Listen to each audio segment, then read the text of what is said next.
రాజన్న సిరిసిల్ల జిల్లా బీజేపీ మాజీ అధ్యక్షుడు రాష్ట్ర నాయకుడు ప్రతాప్ రామకృష్ణ సోమవారం మీడియా సమావేశంలో కాంగ్రెస్ పీసీసీ అధ్యక్షుడు మహేష్ కుమార్ గౌడ్ చేసిన వ్యాఖ్యలను తీవ్రంగా విమర్శించారు.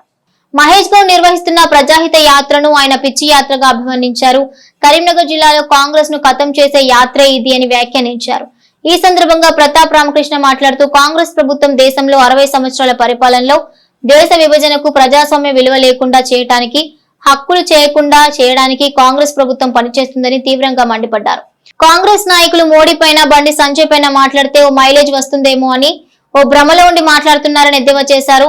ఓచర్ కాంగ్రెస్ ప్రభుత్వానికి వర్తిస్తుందని అన్నారు. కాంగ్రెస్ పార్టీ అంటే నిరంకుశ కుటుంబ పార్టీ అని ప్రజలు తిరస్కరిస్తున్న పార్టీ అని తెలిపారు. రాష్ట్రంలో అధికారంలో ఉన్నామని నోటికి ఏదొస్తే అది మాట్లాడితే సహించేది లేదని ఎక్కడికక్కడ అడ్డుకుంటామని హెచ్చరించారు. ఎలక్షన్ సమయంలోనే దేవాలయాలు భక్తి అనే సంస్కృతి సాంప్రదాయాలను గుళ్లను గుర్తొస్తాయి అంటూ విమర్శించడం సరైంది కాదని, దేవాలయాలను సంస్కృతి సాంప్రదాయాలను రక్షించుట్లో మేముంటాం, మీరు విచ్ఛిన్నం చేయడానికి మీరుంటారని తీవ్రంగా మండిపడ్డారు. ఓట్ చోర్ రాజకీయం భారతీయ జనతా పార్టీ ఎప్పుడూ చేయలేదని, అలా చేసేది కాంగ్రెస్ ప్రభుత్వమే అని అన్నారు. ఈ కార్యక్రమంలో సీనియర్ నాయకులు రేగుల మల్లికార్జున్, సంటి మహేష్, బండా మల్లేష్ యాదవ్ తో పాటు బీజేపీ పార్టీ శ్రేణులు తదితరులున్నారు.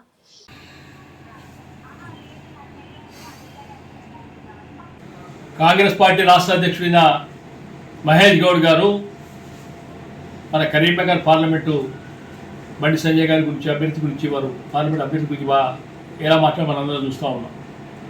కాంగ్రెస్ పార్టీ 60 సంవత్సరాలు ఈ భారతదేశాన్ని విచ్ఛిన్నం చేసింది. దేశ విభజనకు కాంగ్రెస్ పార్టీ కారణం, ప్రజాస్వామ్య విలువ లేకుండా చేయడానికి కాంగ్రెస్ పార్టీ కారణం, ప్రజాస్వామ్యం గురించి హక్కుల గురించి మానవ హక్కుల గురించి మాట్లాడే హక్కు కూడా కాంగ్రెస్ పార్టీకి లేదు. ఎమర్జెన్సీ పేరు మీద లక్షలాది మందిని చీకటి గదులు బంధించింది. మరి వారు ఇవాళ ప్రజాస్వామ్యం గురించి భారతీయ జనతా పార్టీ నాయకులకు మాకు చెప్పడం పూర్తి విడ్డూరంగా ఉంది.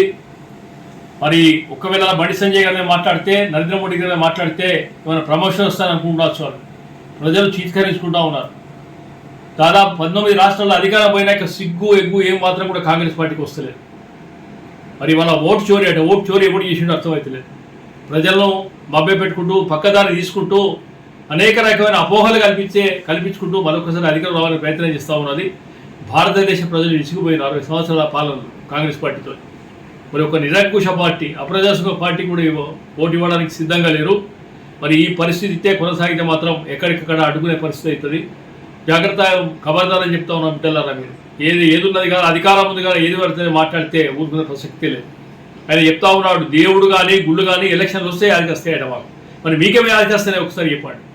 సూడో సెక్యులర్ మీద మైనారిటీ సంతుష్టీకరణ పేరు మీద ఏ రకంగా దేవాలయాలు విచ్ఛిన్నం చేస్తారో మీరు చూస్తూ ఉన్నారు. దేవాలయాలను కూలగొట్టిన వాళ్ళు మీరు, రక్షించడం వాళ్ళు మేము. దానికి ధైర్యంగా చెప్పుకుంటూ ఉన్నాం. ఓటు రాజకీయాలను కూడా భారతీయ జనతా పార్టీ ఇప్పుడు చేయలే.